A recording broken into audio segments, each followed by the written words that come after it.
Usually when kids grow up, the first bedtime stories are Jose Nasasi, the great center back from the 1920s and 30s. A lot of people, a lot of players cite that win as sort of the beginning of the resurgence, the modern resurgence for Uruguay. Not only was it universal in Uruguay, it was universal all over South America. Like in Brazil, Argentina, they consider that moment to be one of the greatest moments in football history.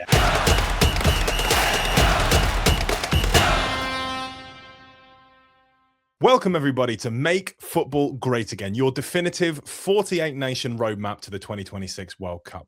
My name's Harry Brent, and over the coming weeks, we're profiling every single nation heading to the tournament this summer to find out more, not just about the teams, but about the countries, cultures, and fans involved.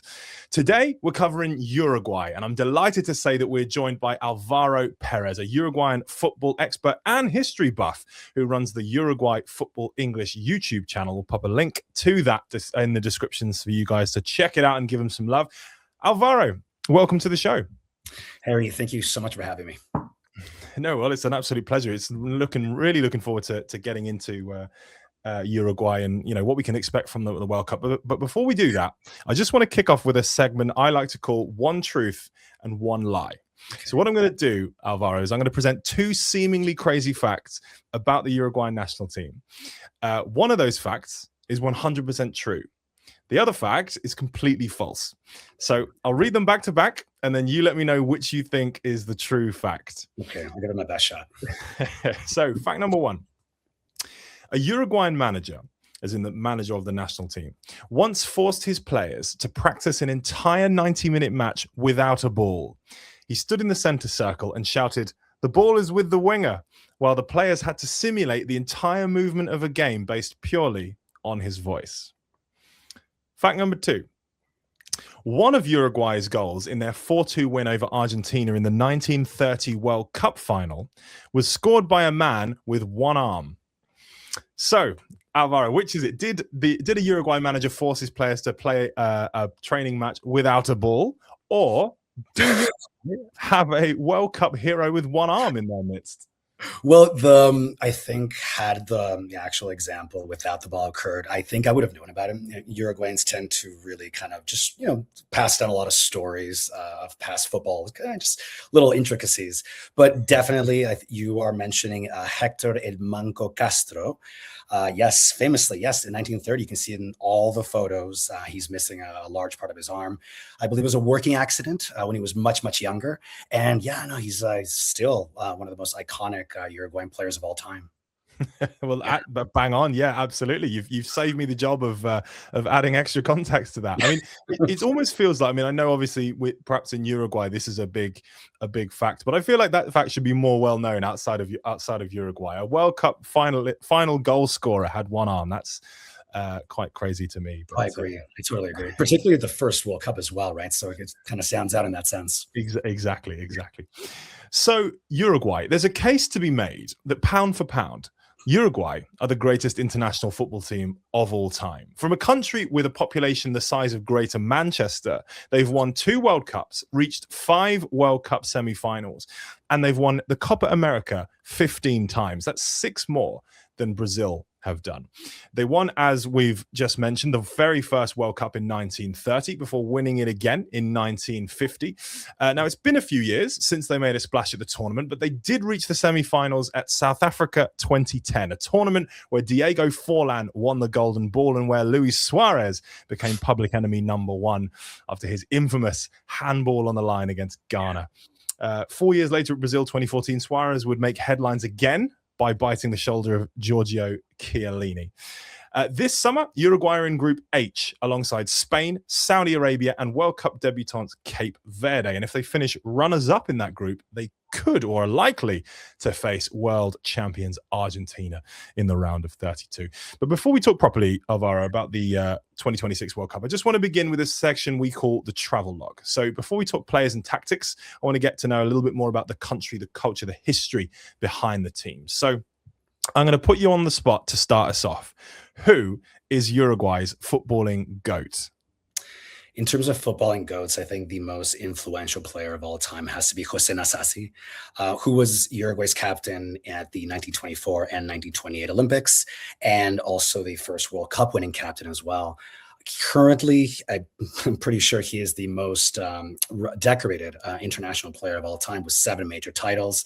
Of course, the 1924 and 28 Olympics are recognized by FIFA as World Cup equivalents. So yeah, since no one has essentially equaled that, he's generally held as the most influential player. So essentially every generation that came after owes everything to this one guy, Jose Nasasi. He was more than just a great defender. He was a center back for Uruguay. But in essence, what he did was he kind of changed the entire culture. There's a really big value in defenders in Uruguay.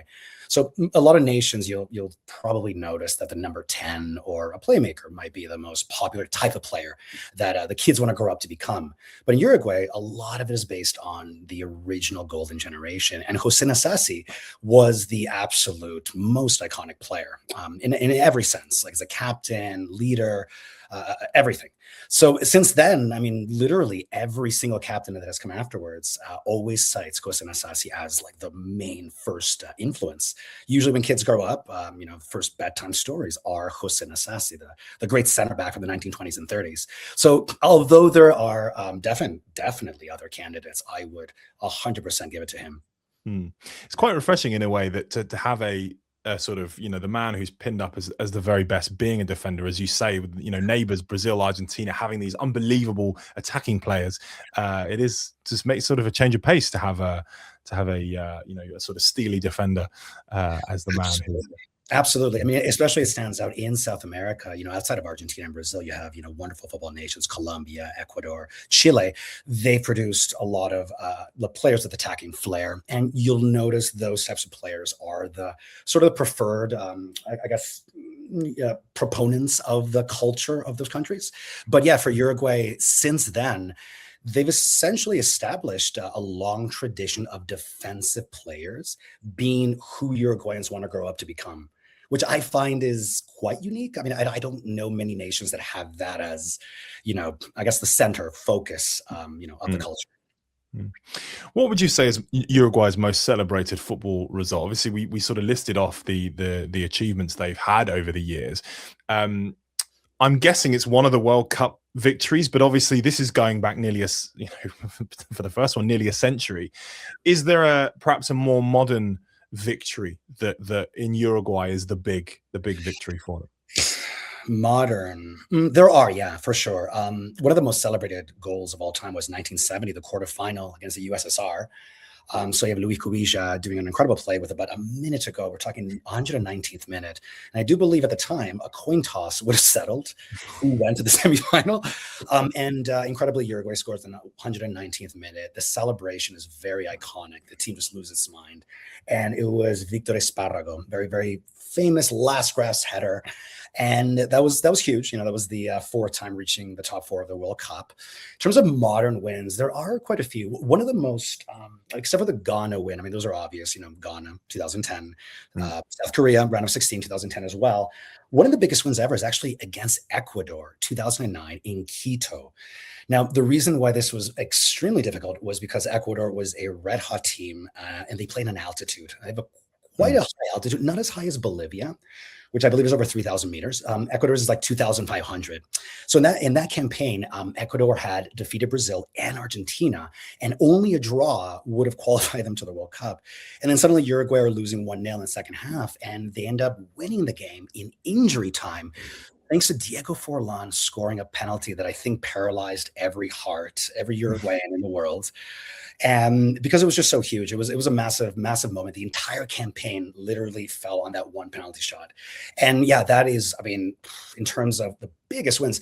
And a lot of people, a lot of players cite that win as sort of the beginning of the resurgence, the modern resurgence for Uruguay. Uruguay had Luis Suárez, Edinson Cavani, and Diego Forlán all in the squad at the same time. Did they waste them, Álvaro? Such talent in there. Should they ultimately have done better on the international stage? I mean, Copa America aside, should they have done better? It's interesting you say that because that actually has become a popular sentiment among several journalists who would come out and they would often say, wow, Tabárez just wasted that whole generation. Uruguay should have been fighting for more important things. So yes, there is actually like a significant section of the population that does believe that. Personally, I don't. I find that Uruguay did actually very well considering the population, considering the rest of the team as well. That generation was very, very strong up front. The rest of the team was balanced, but I think the strength definitely was at the front. So there wasn't a lot of, there wasn't this feeling that Uruguay sort of had this birthright to, because they had three world-class strikers, that they had to, have massive, like a decade-long success. I think what they did was considerable, 2010 semifinal, you have 2011, of course. And then what I consider is luck of the draw. I think after going into the knockout stage of any tournament, almost anything can happen. For example, 2014, Uruguay bumps into red hot Colombia. Luis Suarez is banned. Luis Suarez was, I've rarely seen a player be such like the heart and soul of a team as that 2014 side as well. So you really, really felt that. 2018, Uruguay actually considers they had a very, very good World Cup. Of course, Forlán wasn't there anymore. He retired in 2014. But Uruguay ends up losing the quarterfinals to France, and Edinson Cavani, who had absolutely exploded in the round of 16, gets injured in that game. So suddenly Uruguay has this, player playing at an incredible level. And again, luck of the draw. It was a muscle injury. I think he sustained it in the second goal against Portugal. And then after that, that game was it was an interesting game. It was a bit of a game of inches. Uruguay actually had a clear chance to tie it at one point. But again, you had that result been different, then we may have been talking about another semifinal appearance. What was the reaction in Uruguay to Luis Suarez's handball against Ghana? Obviously, a huge World Cup moment. Now, he was painted as a villain across the world. I imagine it was the opposite in Uruguay, but was there a section of local people who were kind of like, I don't like that. That's cheating, or was it just universal? He's the man for us. Not only was it universal in Uruguay, it was universal all over South America, like in Brazil, Argentina. No, they consider that moment to be one of the greatest moments in football history. Absolutely. No. They were like very dismissive of any criticisms. In fact, I think Oscar Tabarez years later used the term cheap morality, because essentially there was a lot of things going both ways. And the fact that was shown to be like the critical moment, as if to sort of mean that Uruguay didn't deserve to advance, it didn't sit well with a lot of people in general. For example, if you actually look at that play, and the thing is, I'm assuming a lot of people moved on from the actual handball, but Uruguayans definitely noticed that Dominic Adilla, I don't want to accuse of diving, but he, let's just say, tripped and fell about 3 feet from Jorge Fuchile, right in front of the linesman, who gives him a free kick. And it's quite literally inexplicable if you actually see the replay. It's nowhere near the defender. And in that play, there's 3 players offside. Like it's been proven since then. So a lot of people say, Suarez should not have even been put in that position. You know what I mean? It should have been, obviously not given a free kick. Suarez would have been able to, participate in the penalty shootout. But the idea is that, Uruguayans all over and South Americans were universally happy. They thought it was absolutely incredibly dramatic. Luis Suarez was already a very liked player in Uruguay, more so because of his sort of like incredible fighting spirit and attitude. Even as a young player, he kind of came up and he was seen as a sort of an alternate to Diego Forlán. Diego Forlán was very calm, composed. You would never see him screaming or yell at the referee. But Suarez always seemed like a fan. Like he always seemed like he was more hurt by the result than the actual supporters themselves. So you really always wanted a player that kind of represented the supporters on the pitch. Now, the thing about Suarez is that, you really applaud him when he plays at the limit, but then there's that moment where, he went over. And that has happened often in his career. So that's kind of the strange dichotomy. It's like you kind of have to accept both the good and the bad. But in general, I don't know, people in Uruguay knew the significance of that moment. If you knew the mythology of the national team, Uruguay had not been in a semifinal since 1970. And every player in Uruguay knew that growing up as a kid. So that moment was more than just that quarterfinal. It was like, he probably felt like Uruguay might not reach the stage for 50 more years. Who knows? So it really was a massive moment. He didn't even think about it. About a year later, Suarez said that it's way worse to injure a player, before he scores. I just handballed it. Gian had the chance to score the penalty and he didn't. But to answer your question, the the rhetoric. I'm kind of like thinking back on the rhetoric that was being said at the time. And a lot of it was that, yeah, it was just, there are immoral things happening on both sides. And that one just happened to be the determining moment.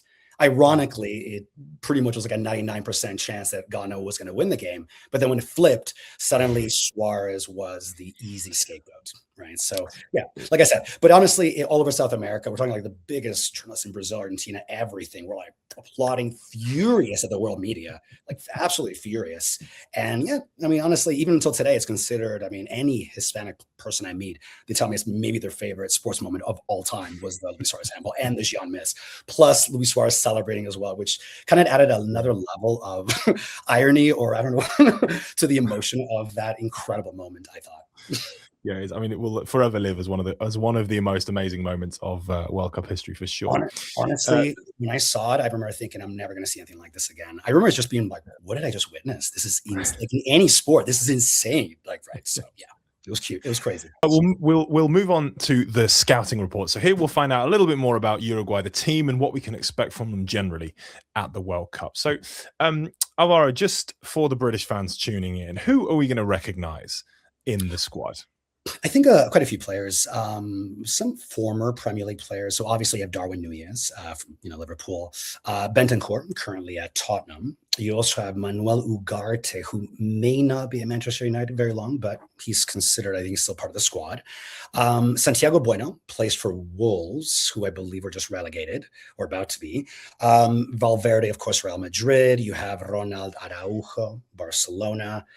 And then I would say Jose Maria Jimenez. He's obviously an older player. I'm not sure if younger fans will know him, but he's been in Atletico Madrid for quite some time. So I think he's fairly well known considering his international football history.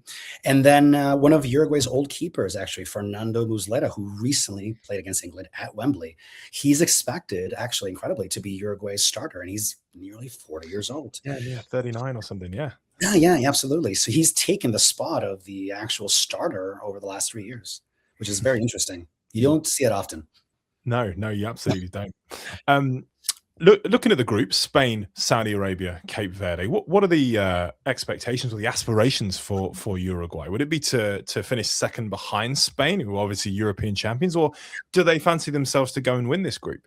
They want to come in first. I think the idea is to try to avoid Argentina, not just because Argentina is good, actually, because ironically, recently, as a couple of weeks ago, most of Argentina's press has actually asked for Spain in the round of 16, especially one of their top journalists, Sebastián Viñolo. He actually says, give me Spain. I don't want to play Uruguay. Because the fact is, if Uruguay plays Argentina in the round of 16, I'm not kidding. You're going to see red cards galore. Like, it's going to be an insane game. Who knows? It's just going to be played at a emotional level that is essentially, I would probably associate more with a final or a semifinal.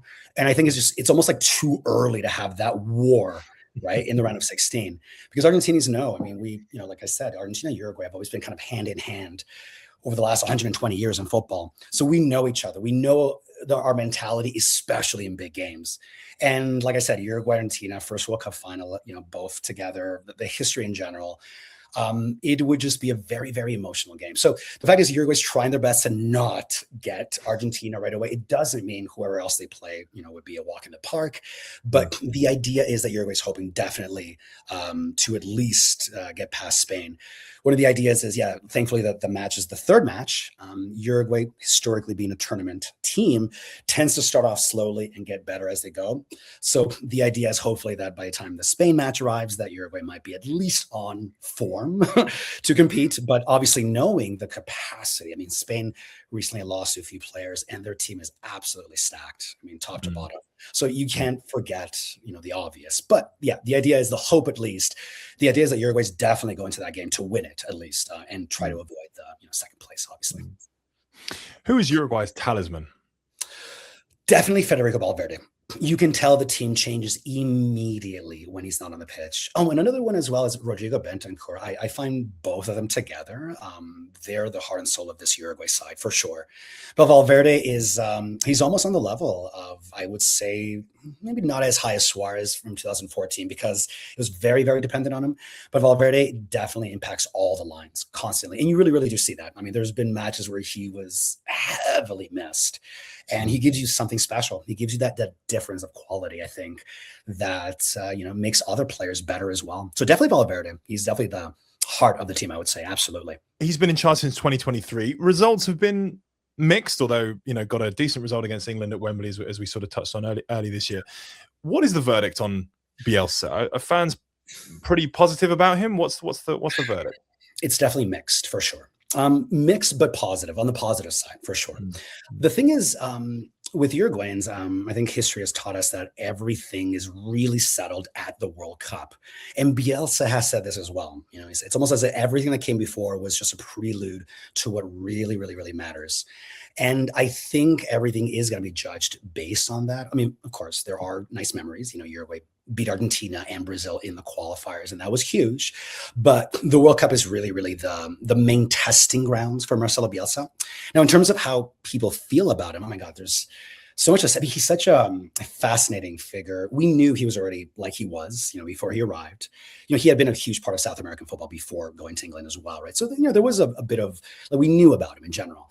But the thing is, I don't know, with Bielsa, there's been a little bit of a rupture with the players. One of the interesting things that you never hear this ever, Uruguay recently lost to USA 5-1. And I think it was Ronald Araujo or someone else. He actually came out and said, we don't understand his tactics. Like, we were so confused and people were baffled. Like, never hear that, a player say that. And interestingly, Uruguay started to call up veteran players to try to form a sort of a bridge between the players and Bielsa, basically. So for whatever reason, the players and a lot of managements seem to think that Bielsa has changed things that were extremely traditional about the national team culture. And we're talking about really minute things, like apparently the players were furious that Bielsa banned like the cooks from eating with the players, which apparently was something that Oscar Tabarez always allowed. So you had a lot of the sort of older voices, the older generations criticizing Bielsa. The fans seem to really like him. One of the sides of Bielsa that I think people in Leeds and in England saw often is how he is with the fans. I mean, Bielsa is constantly seen in Montevideo, just at a cafe, approaching kids in the street to play football with them or teach them things. And he's always being filmed for TikTok. Like, well, there's Bielsa. Look, he's in a stadium with 50 fans watching like second division Uruguayan football. And he's taking photos with everyone. So people really did appreciate that side of him. I think the other stuff is, I don't know, it's stuff that fans feel should be kept behind the scenes. But in general, I would say mixed to very positive, and depending on how the World Cup goes, could be very, very positive, or maybe I don't know, it might be looked back on as a failed, tenure. Right. We'll just wrap up with some rapid fire questions about the World Cup before I get your controversial prediction for the tournament. But I'm going to put you on the spot, Álvaro, again. Who is winning the 2026 World Cup? My view is actually England. I think England, or Spain, maybe France as well. But England, I don't know what it is. I don't know. I know they lost recently to Japan and everything, but I just have a feeling I've seen this England team compete in the last 2 Euros. And I don't know, I pay attention to sometimes the criticisms that they get to see if they follow through and how the team did in the tournament. And I don't know, I've seen England with similar group of players really, really step up. And like I said, Harry Kane is the best striker in the world, in my opinion, maybe of his generation right now. How did Uruguay get on? Luck of the draw has a big thing to do about this. My big fear, obviously, and I think everyone's big fear is, we'll do well against Spain, maybe lose narrowly, and then we get Argentina. And even though we do well, you never know what might happen. We might lose, and that might be it. Round of 16. Actually, no, even worse. Sorry, round of 32. What are we talking about? I don't think I've ever said that for an international tournament in my life.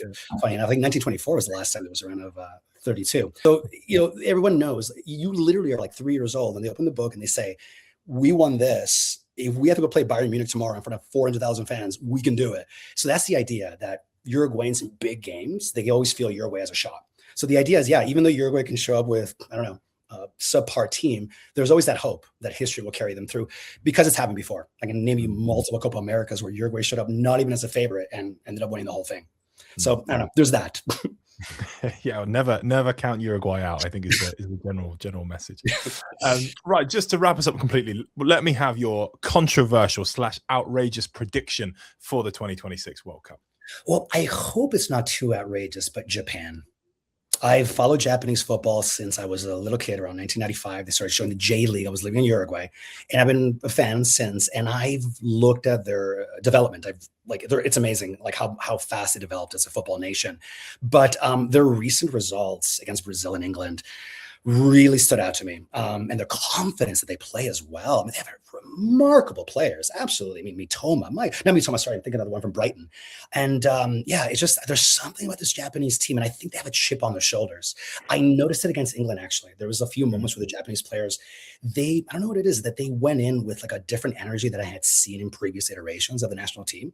So there's something telling me that Japan is starting to feel this. They think, I'm thinking maybe even quarterfinals, or I mean, if they make a run, who knows, maybe semifinals or more. But I have a strong feeling about this Japan team. Well, Álvaro, fantastic. Thank you so much for joining us. It's been an absolute pleasure. Oh, Harry, thank you so much for having me. It's been a pleasure. I always love chatting football.